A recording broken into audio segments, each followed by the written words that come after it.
Lord Daniel Pendleton contemplated his desk with a look that spoke volumes.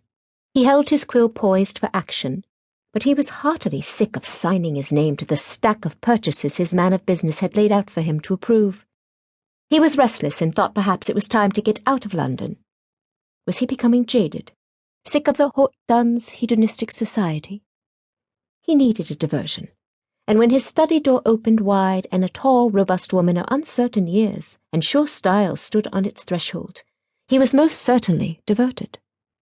Nearly all their friends and family thought they looked much like one another, but other than the fact that they both had very thick black hair, he could not see it. "Daniel, forgive me, but I simply must see you," Lady Radburn said in tragic accents. His lordship eyed his older sister warily. She was a handsome creature, and he'd always had a great deal of affection for her. More often than not, however, she would draw him into her family problems, and he wasn't presently in the mood to deal with one of her numerous offspring. "What now, Phyllis?" He eyed her quizzically. "Daniel," she objected, "don't take that tone with me. I'm at wit's end." "Yes, if I had the misfortune of having 4 brats, I suppose I would be as well," he answered on a short laugh. She stomped her foot at him, reminding him of some of the fond memories they shared, and he softened. Apparently she saw this at once, for she reached out for his hands as he got up and came to her. "Danny, please, this is serious." His sister had been a widow for a little more than 2 years, but even in the years before her husband's death, she had applied to him whenever her children, all of them boys, drove her mad with distraction. Her husband had been a soft-hearted man, and one that had been unable to discipline his sons with any success. She was fond of telling his lordship, however, that he seemed to have a knack with his nephews. He chuckled and put a comforting arm around her shoulders. It always struck him that while his sister was certainly a tall woman, she was dwarfed beside him.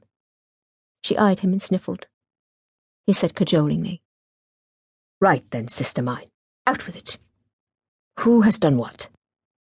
"If you had been attending to me last week, you would know. 'Tis Frederick." "I was attending you. You said that he was due to return to Oxford, but he seemed to be lingering longer than he should with friends, sporting about in the New Forest." "Yes, and I told you that he has formed an attachment to a woman." He laughed. "What is wrong with that? Young men do form attachments. They come and go with time." "Danny, she's an older woman. 3 years to be precise.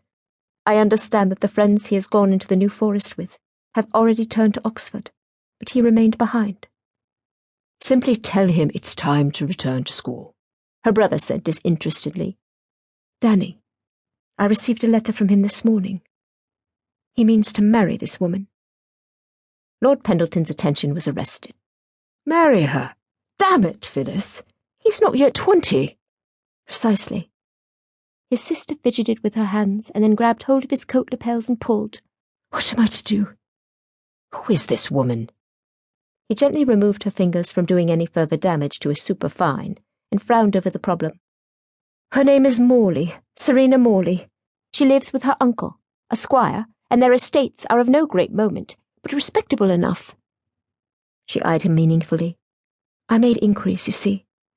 However, what is more to the point is that he is too young to marry, let alone to an older woman who will use and discard him." "Well, honestly, 3 years is nothing. But as you say, he is too young to marry his first real crush."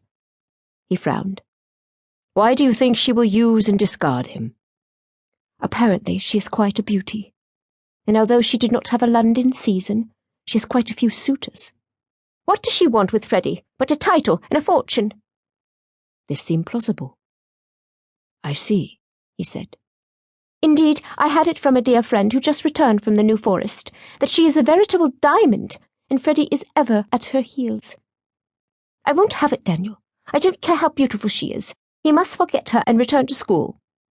"If she is such a great beauty, why then is she not already wed?" his lordship asked pointedly.